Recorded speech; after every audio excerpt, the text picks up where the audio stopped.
Right, so this is our brand new Hotpoint Tumble Dryer that got delivered this morning as part of the recall for the ones that caught fire.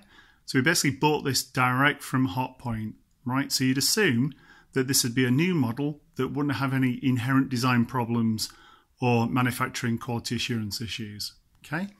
So what I'm going to show you is the damage that it's causing to clothes and the potential fire hazard that the filter design is causing, right? So I'm going to open the door. Okay, so we've got some clothes in there. We've got a filter at the front, which looks reasonable on first glance. Okay, so basically if you push the filter down at one side, you can see it raises up at the other by quite a large margin. And again, because it's a reverse action tumble dryer, it pushes it down one way when it spins one way.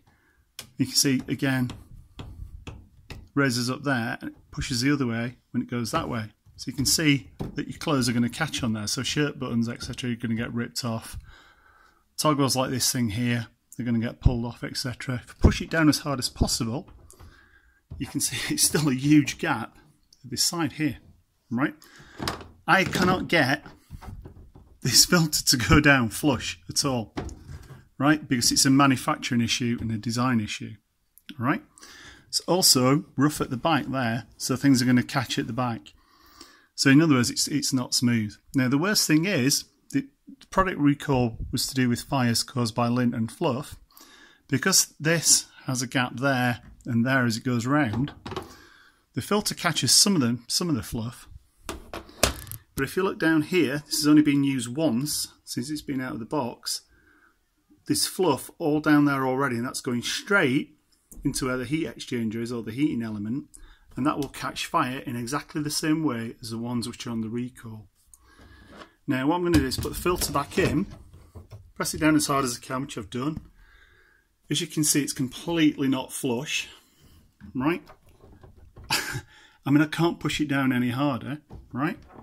Well, there's nothing caught in there, it just won't go down. So if I shut the door, and if I run the thing up,